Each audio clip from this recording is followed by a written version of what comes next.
Now I want to show you using AI tools, 11 labs, and then in the next lecture, I'm going to show you some non-AI ways in case you need to get these sound effects in another way that isn't AI, just to give you both options. But we have our edit here. Obviously, I haven't completely edited it.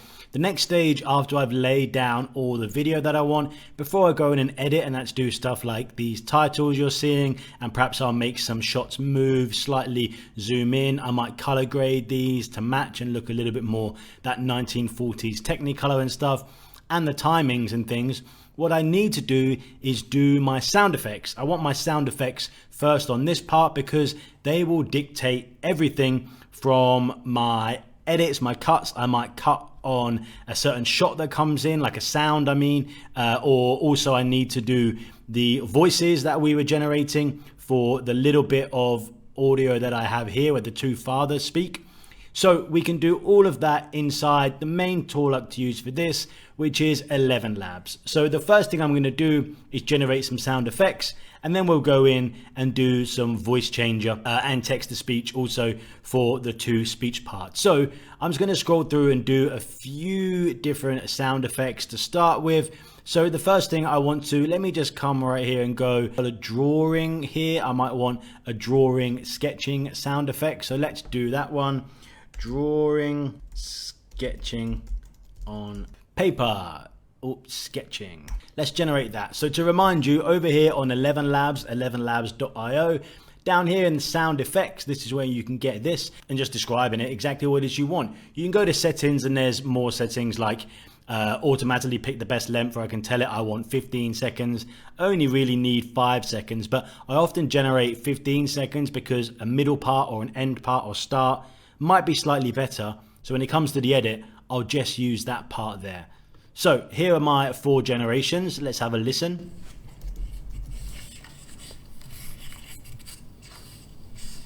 Okay.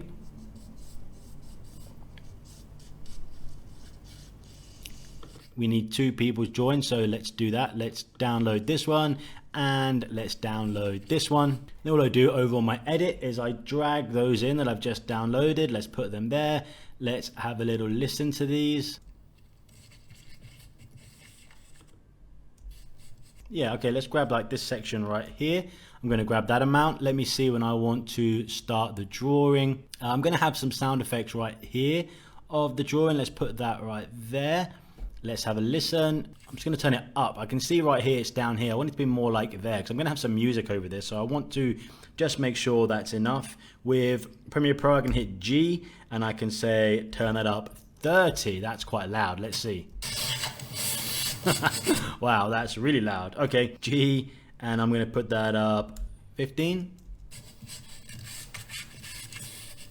Keep it going until about here. Okay, let's actually just turn it down, minus that by 5, because I'm also going to have a girl humming. Young girl humming, as if she's humming to herself. See these generations?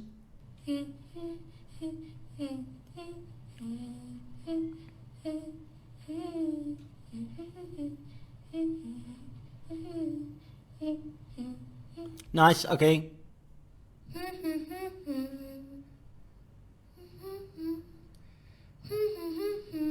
So the first 2 seem to always be really good in 11 labs, and then the others not so much.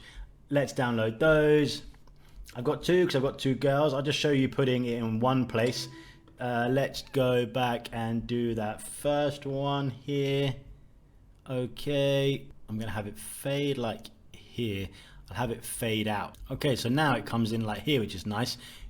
You got this going over.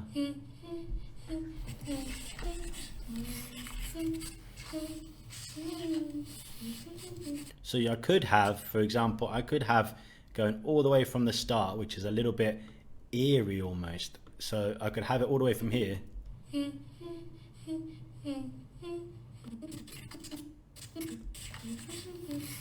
Okay, so I've got a girl humming and I've got that. Remember, there's going to be music over this, so it's not going to be too prominent, too eerie. So the other thing I'm going to go across, let me just pan through. I've got the same thing.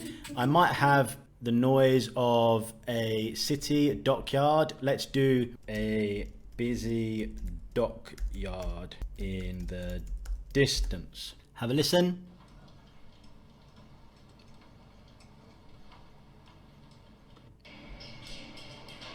I'll place this here and cut it as soon as this cuts out of there. Have a little listen.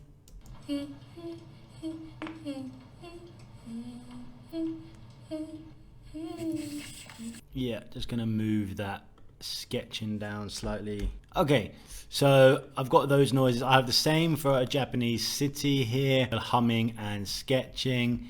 Then this is Amy. There's some more sketching noises happening here and here, and then footsteps walking in. So I want footsteps on wooden floor. Okay, let's listen to that. Nice one. Not, maybe I need to say quick footsteps. Let's try it again with quick footsteps. It needs to match. The father walks in pretty sharpish on here. Where is he? He walks in. Okay, let's have a listen.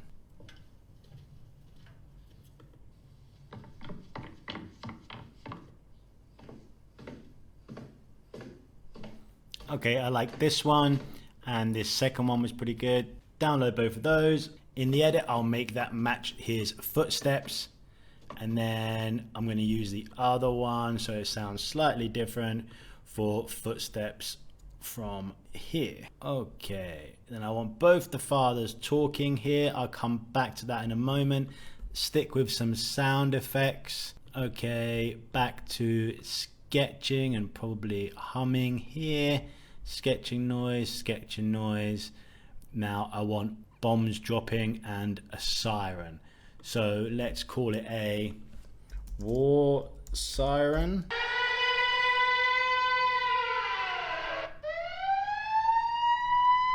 I like that one. And let's do explosions and planes flying, men shouting, panic. Now it'd be something like that, although I'm going to turn this down slightly.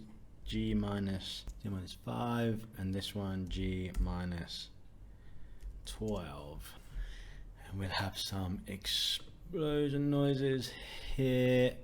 We go back to that noise right there, and again here with an explosion. I'm going to put in the distance. Those noises sound like too much like I was in there. So something you might want to always put in there is in the distance, explosions, planes flying, for my example. And then what I'm going to do is, remember Suno we used to get in some tracks I downloaded earlier?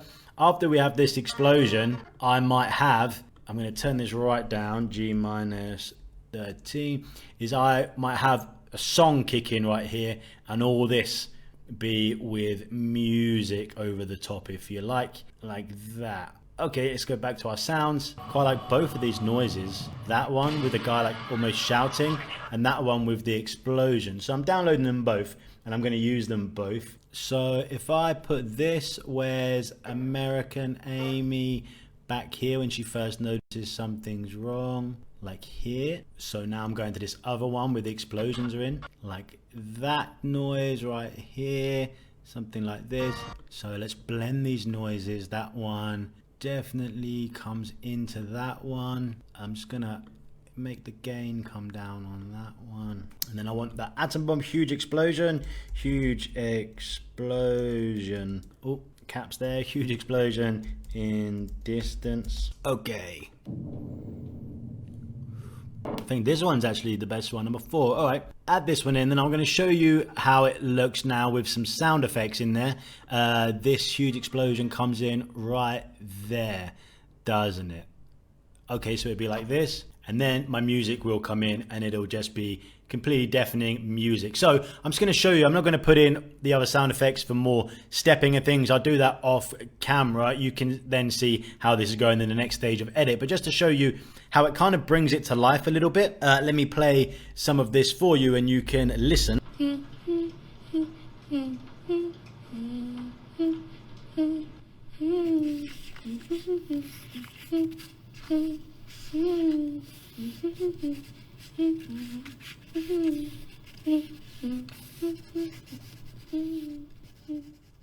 So we've got a sketching, and then let me scroll across, some more sketching here, and footsteps come in. I'll match those up later for both of them, and then some talking, we'll do that in a moment. Then what's that noise?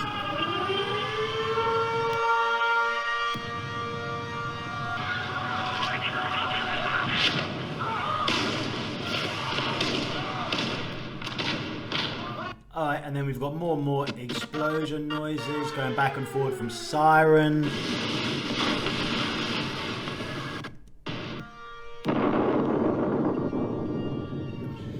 And then we'll have something like, I've got some songs right here that I downloaded that we used earlier. This song was 1940s style, made on Sumo. Let's have a listen. In fields where lilies used to sway, the echoes of silence now. Very 1940s. So what I want to do is, if I just take a little snippet of that, come to here, I'm going to put it on an audio track right where that explosion happens.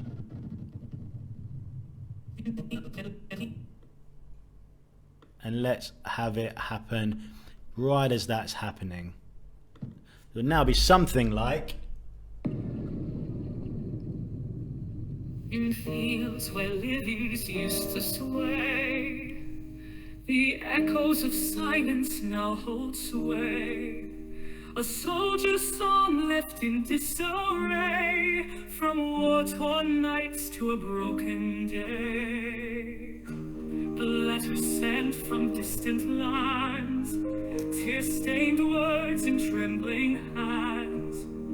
A love. So I've got an effect like this, and then it might be that something like, I had some just audio without any, some music track from Suno as well, without any dialogue in it, without any lyrics.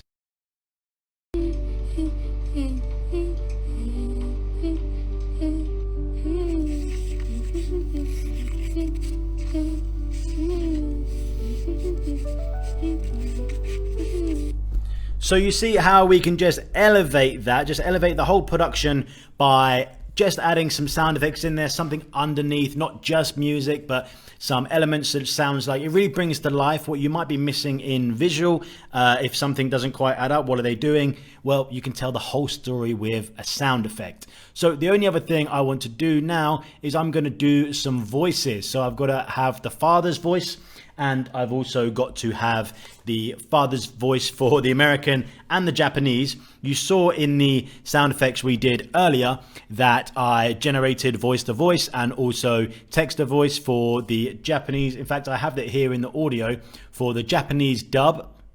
今日はいい子にしてね、アミ。気づく前に帰るからね。今日も元気でね。Be good today, Ami. In the quiet. Make the most of today, Amy. I'll see you this evening. So I'm going to add in those now over the top, and then you're going to see the final bit of me doing my sound effects really before we move on to the next step. Okay, little lady, come over here and say goodbye to your dad. Okay, little lady, come over here and say goodbye to your dad. わかりました。愛する人、お父さんに別れを買いに出てください。So now I've put in, and I've just left a little note, this will be mainly in the edit, but just to remind myself of what this is, I have the audio in for my Japanese and my American. For example, let me play a bit for you. わかりました。愛する人に来てください。 I'm heading to work. You can watch me from the window, okay? 仕事に置くよ。遅刻はしないけど。 So now I have pretty much all my sounds I want in, except a little bit of music that I'm going to keep playing with and adding, and that'll probably be, even when I've edited everything, finalized, up-resed, music might be this tiny little thing that I tweak throughout. It's probably the very last touch, but just to show you, this was everything I do for making sounds, just to make it those non-diegetic sounds, those sounds where they're meant to be diegetic, whereas in they're there on the scene, someone coloring, someone walking, but you put them in after to elevate it. And I use 11 labs for that. I'll quickly show you a way that you could use this if you're using non-AI to do it next, just quickly so that you have both options.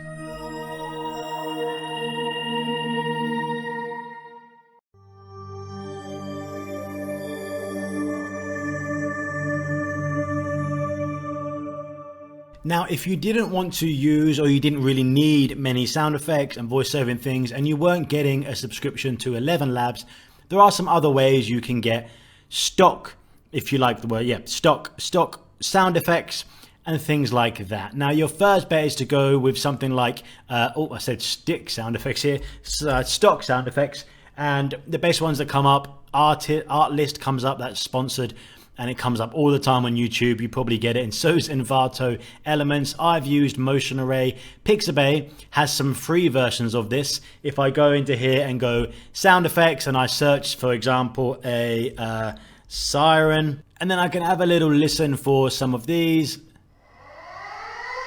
just like the air raid siren I was using, and I can download, and they are free and they are paid for. These are download siren royalty free sound effects. So Pixabay is probably your best bet for that right now if you wanted to have a free one. If you want to pay for, then of course there are lots of different packages on things like Motion Array is one I've used quite a lot, but there's obviously a monthly subscription package for that.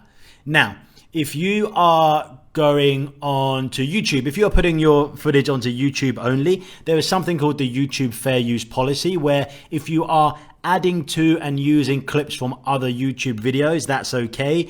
You've probably seen lots of videos where they're using small clips and sounds from other, not sounds so much, not music, but sounds or clips from other videos, and it comes under the YouTube Fair Use Policy. Please look it up though. You have to add to it, or for example, if someone's doing a movie review channel and they use clips of bits of movie, as long as they are talking about it and add it to it, that's okay under the Fair Use Policy. Or if you're just creating this for yourself, just for practice, that's fine. I could go into, for example, YouTube here, I can go siren sound effect. And then if there's a sound effect like this one, let's have a listen.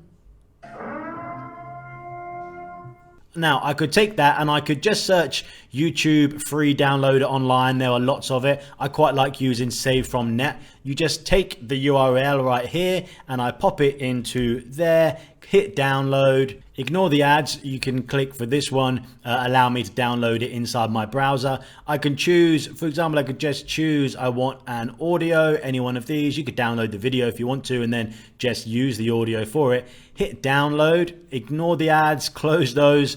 It'll get ready in a moment, download it, and once again, ignore the ad, and it's now in my downloads. Once again, familiarize yourself though with the YouTube Fair Use Policy. You can search here to see if you're okay to use that and in what regard. And this is forever changing also.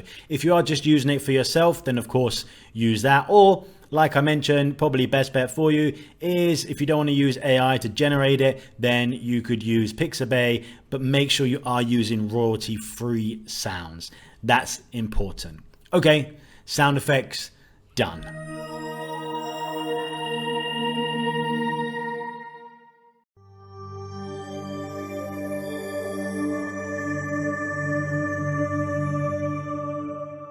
So onto the editing section of the course. I just want to give you a quick rundown of what is and isn't possible currently with AI and what you can expect.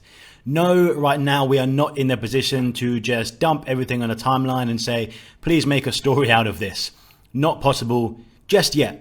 But that will be the case shortly, I'm sure. Now, there are some great things that AI can do. I'm going to show you in this course things like CapCut, so we can do like captions for things automatically, AI generated. Also, we can do some effects, like this is me at the desk here. There's me right there, you see. Some effects inside here. And we want to do things like get rid of. If I show you here, look up in the top left corner.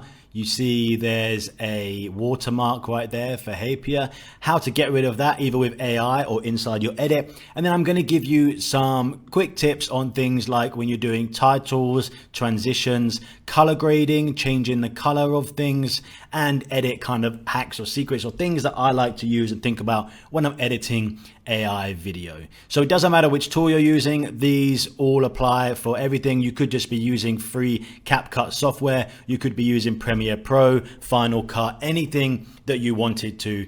It applies for all. This is the editing section.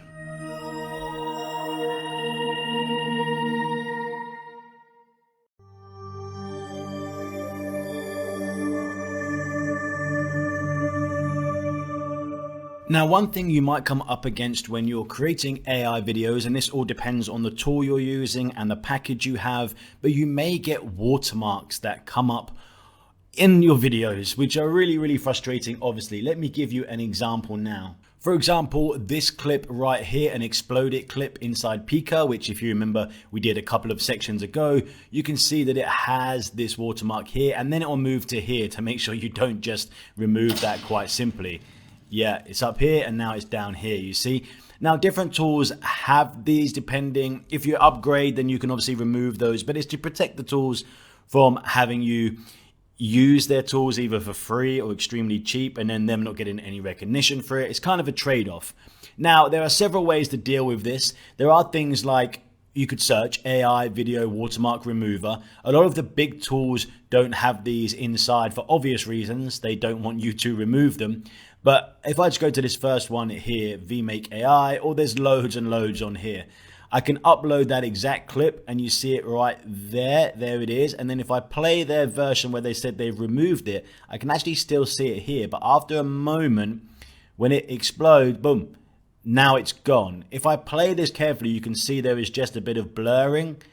You can see it a bit fuzzy here. But if you're not looking for it, that does help. And you could just replace this with your still image that you have, although the color might be slightly off.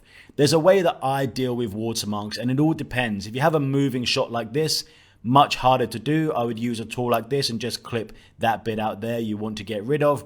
But you could just use your editing suite. So here's this clip that I used. Do you remember when I was creating our course project and for some reason Runway wouldn't let me generate this child drawing? It blocked it for whatever reason. So I used Hapier, but the version I have of Hapier has a watermark. Now this is a much more simple shot to cover, and I'll show you how I do it. So here you see there's barely any movement.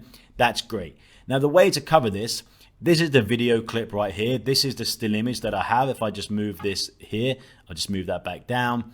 You can see that this is the still image that I have. It doesn't move. Let me just play that. And if I just turn that off so you can't see it, you can see it's the clip below it. Now there's a small amount of arm movement, obviously, so it doesn't match exactly, but that's only a tiny little bit of the top there on the top right. So it's very easy for me to fix this. Any editing tool will have this. You could either just crop it, clip it. Inside Premiere here, I go to opacity. I'm just going to select this tool right here. You see that right there, and I can just move it up, move that in. I only need a small amount. The smaller you can make it, the better. I can also just make the feathering go wider so it blends like that. Take that away. Do I see the clip? No. So now it does this.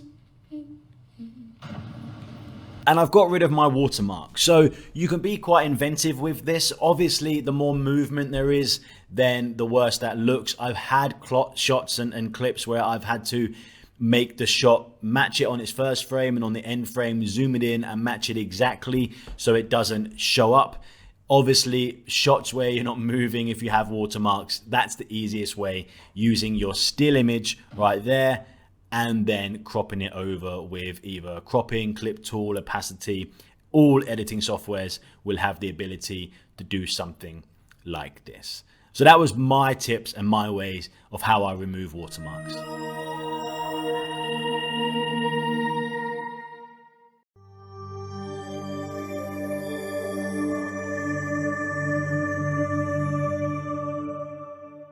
Now, something a lot of people want to do in videos, especially if you are creating for social medias, is to add captions. That is, or you might call it subtitles, closed captions right here at the bottom of screen, or perhaps if you're doing vertical, you put them in the middle so that nothing is interrupting these. They're a really great way to aid retention. I once heard this great thing from Ryan Trahan, who's a YouTube creator.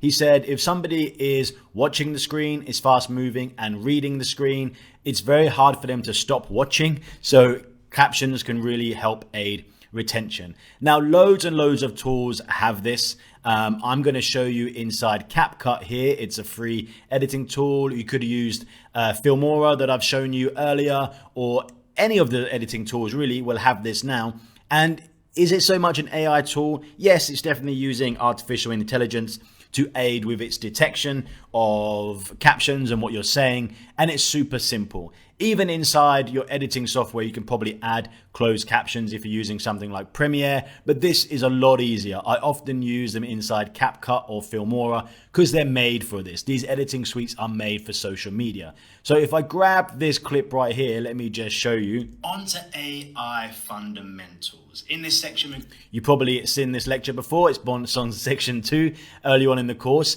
If I go up to the top and just click captions here, I don't need to do any like bilingual or this other stuff. I can just generate. If I had a pro plan, I can do things like highlight certain keywords.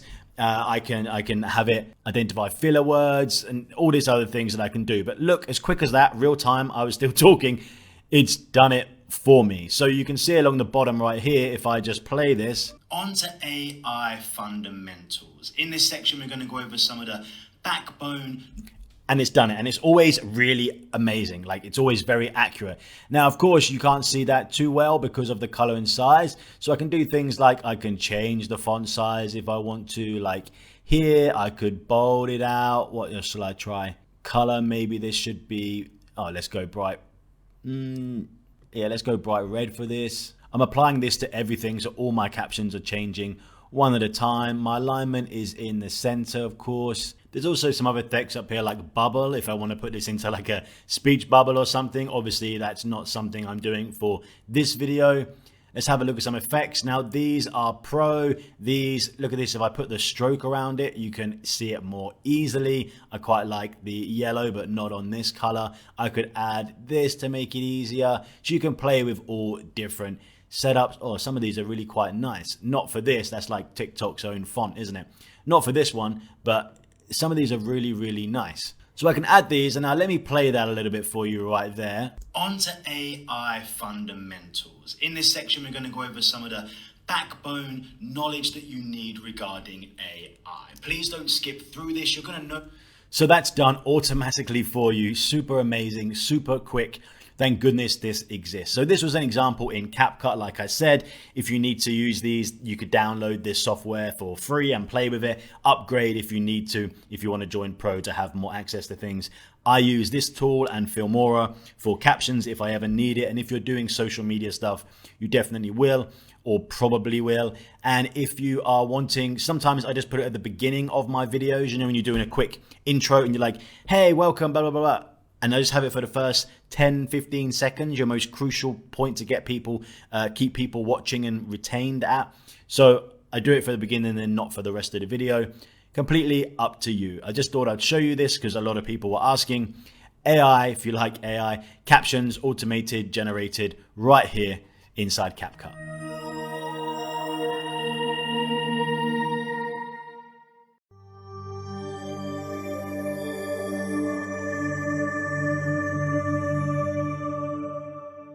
Now, whilst we're inside the editing software here, CapCut, and lots of different tools, this all depends on the editing software you're using, we'll have perhaps AI editing features and effects available inside them. Now, I would strongly suggest you just do this with your images we're creating and video in tools like Runway and Midjourney and things we've been doing. But I do have to show you because these will get more and more advanced as time goes on. Platforms like CapCut are especially moving very quickly with this. And so are Filmora and some other tools like that. If I go up over to here on my feed, if I'm selecting my shot, 10 seconds maximum, unfortunately. If I go up to AI Stylize, I can see all these different styles right here, and I can see the prompt. Cyberpunk style, girls, stunningly beautiful, tech clothes. Okay, so what if I just choose one of these, fashion, photo, photography? All right, so if I choose one of these, and I'm using my clip 10 seconds here, and I click generate, it should generate in this style. There are other things I can do right here, which I'd have to allow my images to be uploaded to. I don't need to show you that. We've done lots of image generation, but I can turn any of my photos into these different styles. So let's give this a try. Comics 2, and let's generate. Now, if you just want to try this out, you don't have to subscribe to the premium version to subscribe to a monthly billing. You can, for $1 have one trial. So if you think, oh, maybe this is something that I want to try out first, see how good it is, well, for $1, you could just try it out, pay with PayPal or credit card, and then test it out. And the most you've lost is $1 to test to see if this works. And here we have it. You can see that it's applied that same effect. That actually looks really, really good. Let me just play this from the beginning. Oh, I start as a woman because in the prompting it said woman, but then it changes to me, definitely there. That's a really nice shot that way. And then I'm a woman. So just note to yourself when you're doing the prompting, make sure it came up with another suggestion. Are you sure you want to prompt this? Change it to man, because I was thinking it was going to take just the effects, the cyberpunk effect, but it actually took the exact prompt female. It's a female. Just change it to male, but have a look, or if you are female, then keep it female. But look how good that looks. Wow, like a really amazing animated cyberpunk. That looks incredible. Really good. So just showing you some of the AI tools, the AI stylized tools are available in things like CapCut here. And these will just keep growing across all different tools and get more and more and more.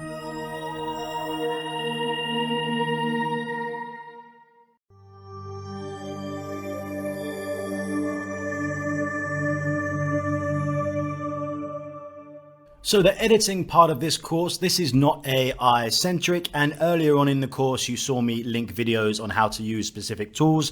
If you want to use Premiere Pro like I'm using now, this is very familiar to you. You'll see what it is that I'm doing and understand based on that tutorial earlier. But of course, use CapCut, Filmora, use Final Cut, use whatever tool you want. Because we've made our videos already inside of any of the tools you were using, it's just a drag and drop and you choosing things like your transitions, how long you hold shots for, etc. I'm going to go over some basics that I like to think about when I'm editing. I'll show you a few of these and then I'll get on with it and edit, and you don't have to watch me in real time. So the things I like to think about are titles, which you definitely want, of course, the grade, and the edit with regards timing. So first things first, if I drag across, you saw me when I was making these, I just plonked in this title right here. And what I want to do is add that this is at Pearl Harbor and then the date that it's happening. And this is in Hiroshima or close by. And this is the date. Okay, so I'm just going to change those over. Let's edit those text. So quite simply, Pearl Harbor. Let's just scale that to fit better. Let's do it right in the middle, I think. And then I'm also going to do, if I just move my effects panel right there, let's just do a little bit inside here of a drop shadow. Let's put that in. You won't see much of that at all. Turn up the opacity and the softness, but you'll see with and without it. I'll just, for example, I turn the opacity down to 0 and then put it up to 100, just the tiniest bit. Not much at all, but just to make it stand out on things like here where the light gets lost. So I put Pearl Harbor, and then let's change this day here. It was December 7, 1941. Again, let me scale that to better fit. I'm going to move that there, and in the same way I'm just going to put a drop shadow, which you'll see more prominently on here. For example, if I put this down to 0, there's nothing, and there's 100. You see that? I'm just going to move the softness so it's not so hard. Here it's hard around the edge, there it's very soft. I'll move it somewhere around here, and the distance I can move it to be like this. So now if I play that, it looks something like this.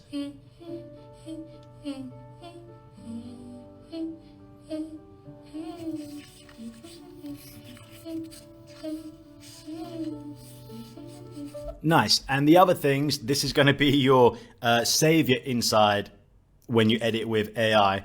I'm going to do a dissolve, so a cross dissolve. Let's just fade that in and fade it out, fade in, fade out. Now you'll see that I've used this on things like here, there's a fade. And also when we come to try and show the end of a scene like this, and the passing of time, because we don't go from this shot and then see Amy walk back to her table. We just fade in, fade out, and then cut into it. It shows the passing of time perhaps that would be missed, because generating another AI shot of Amy walking to table would be quite difficult. We don't have it. It's also not needed. It's just wasted seconds. I want to keep the video moving. So that's what I do. Fade will be your absolute savior. Let's look at that again.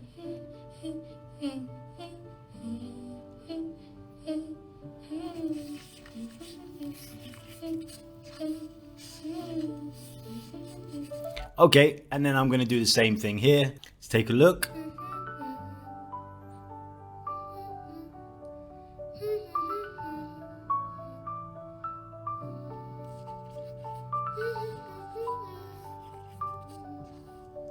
Okay, perfect. The only other text parts I have are when I also have their names coming in here. So I might do Amy aged 9 or something, and then Amy age 6, something like this. And then also I need to make sure that these come in at the right time, like this. I could also add the drop shadow to make sure that I can actually do that twice, and play with the top one to be high opacity and a little bit of a softness to it. And I can do the same thing so that they fit like this and have my text. So that's all the text I'm going to do. I won't do that with you real time. The other thing I might want to do is some grading, just a real simple grade. Now these look like 1940s shots, and so does that. I might want to just change, for example, this. Now if I go in here, and you'll have this in every single editing software you have, I like to play with Lumetri color, go into the creative.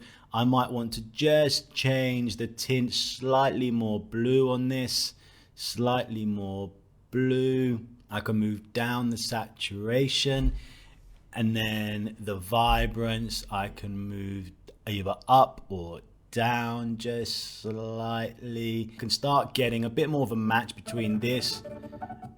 Like I need to keep working on that. Like that's not quite right. So now I can play with the color, and I can start trying to make it look like it's more 1940s and faded, and this matches this. Make sure this is quite a yellow hue, and that's also quite a yellow hue, but I think it's a little bit too much.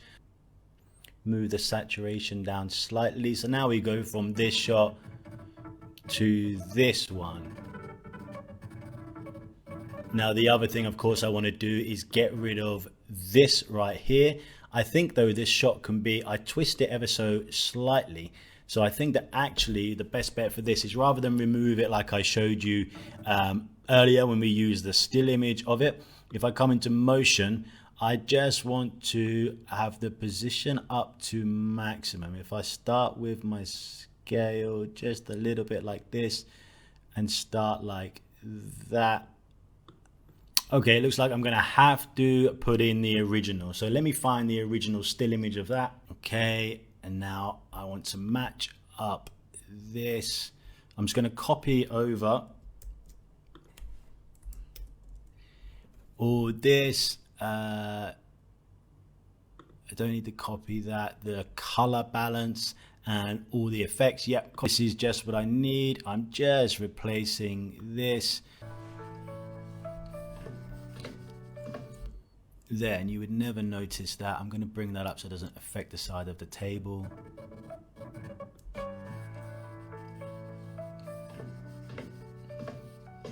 Okay, just like that.